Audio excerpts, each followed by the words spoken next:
have a quote for you. So many of the things that are founded in various degrees of racism over decades and decades, going back to the shameful period of slavery, has in fact now created sociological conditions that put African Americans in situations of economic, employment, living conditions that immediately put them at risk of being in a situation that is more difficult to even avoid infectious diseases. And who said that? Dr. Anthony Fauci, director of the Institute of Allergy and Infectious Diseases. And we're going to hear more from him when we get back. I'm CLM II for Style with Power, the channel that helps empower men through style. Okay.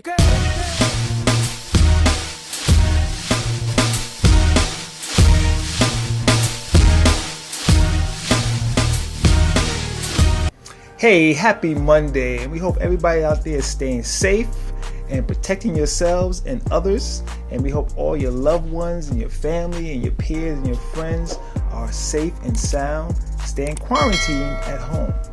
So, I read a quote from Dr. Anthony Fauci. Dr. Anthony Fauci has been all over the news. You don't know him by his name. He's the little white guy with the glasses who comes on the news conferences with President Trump, and he talks about the coronavirus in depth. I went out, found some video clips of him and the things that he had to say. So the first video clip that we're going to show is when he actually made a great announcement, unbeknownst to a lot of African Americans and Black Americans and Latino Americans in this country, about how the disease was infecting us.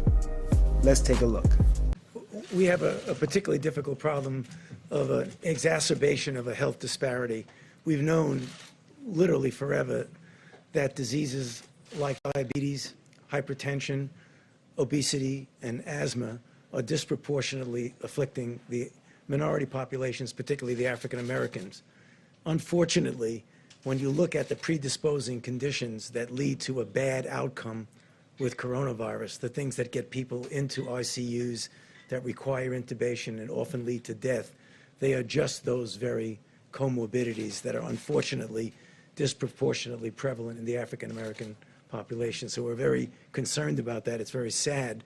It's nothing we can do about it right now except to try and give them the best possible care to avoid those complications. Thank you. I just want to make a brief comment to get back to the discussion about the health disparities in the African American community, because it really is very important. And the reason I want to bring it up, because I couldn't help sitting there reflecting about sometimes when you're in the middle of a crisis like we are now with the coronavirus, it really does have ultimately shine a very bright light on some of the real weaknesses and foibles in our society.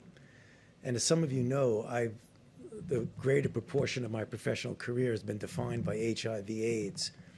And if you go back then, during that period of time when there was extraordinary stigma, particularly against the gay community, and it was only when the world realized how the gay community responded to this outbreak with incredible courage and dignity and strength and activism, that I think that really changed some of the stigma against the gay community, very much so.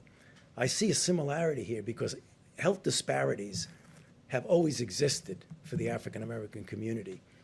But here again, with the crisis, how it's shining a bright light on how unacceptable that is, because yet again, when you have a situation like the coronavirus, they are suffering disproportionately. As Dr. Berg said correctly, it's not that they're getting infected more often, it's that when they do get infected, their underlying medical conditions, the diabetes, the hypertension, the obesity, the asthma, those are the kind of things that wind them up in the ICU and ultimately give them a higher death rate.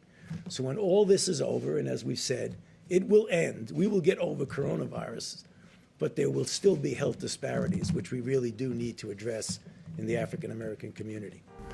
Well, there you have it. And when he made that announcement, I mean, it really, really brought national attention to what was going on in our communities. And since that announcement, more and more has been done to talk about what's going on in our communities, also to help prevent more of the spread of the disease in our communities.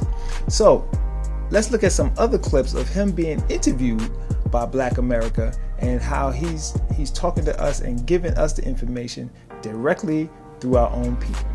You got to go, so I got one last question, man. I got to salute you because I love the way that you highlighted the impact that coronavirus was having on the Black community. And, you can't talk about that without, talking about the pre-existing medical conditions, how we have less access to health care. And we can't talk about it without talking about the greatest disease America has never found a cure for, which is systemic racism. So how do we fix that?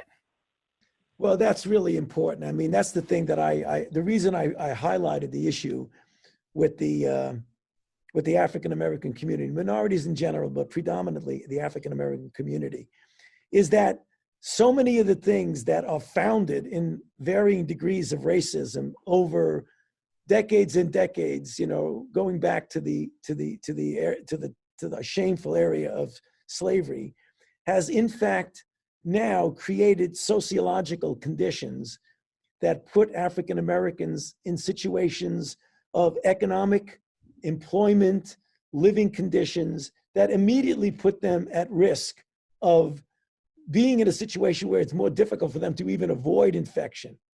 The other thing is that because of those conditions, African Americans, and it isn't genetic, that's nonsense to say it's genetic, African Americans have a higher degree of hypertension, obesity, asthma, all of those kinds of things that are preconditions that if you do get infected, you wind up having a worse outcome.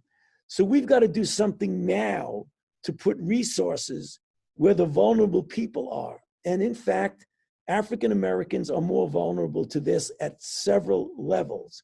When we get out of this, maybe it'll be a way to shine a real spotlight on another deleterious effect of systemic racism and systemic neglect of a very important demographic group in our society.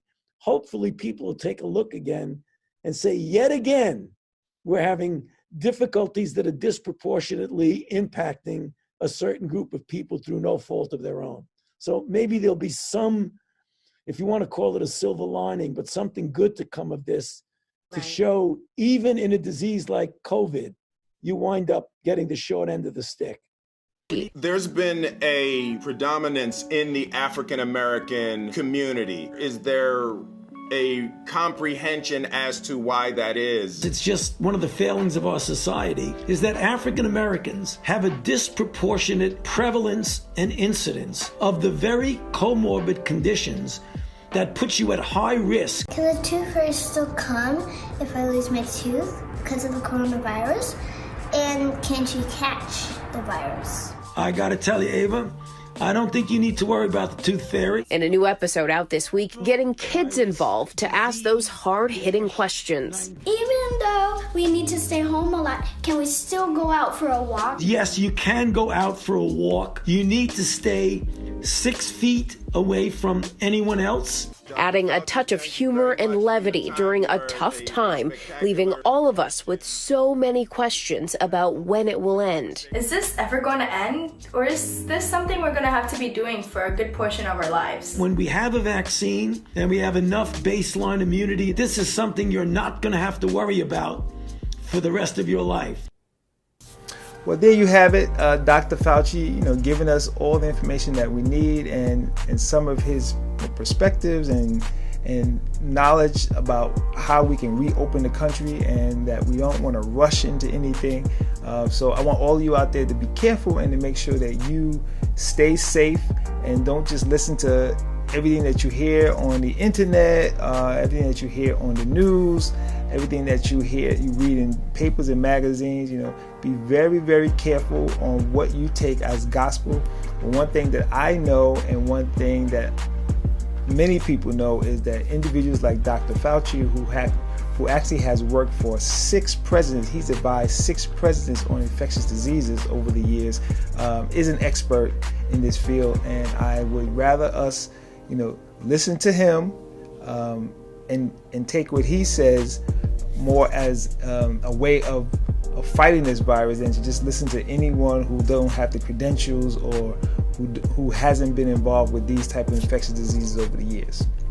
So that's it for our show for this week, and I'm going to leave you with another inspirational musical video that talks about the coronavirus and what we must do in order for us to stay healthy and stay safe.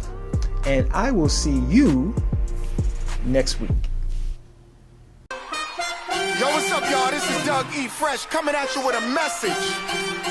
You gotta hear. Everybody, keep your face mask on. Don't take it off, cause Corona's strong. And wash your hands for 20 seconds long. 6 feet, keep 6 feet, keep 6 feet. Social distance is on.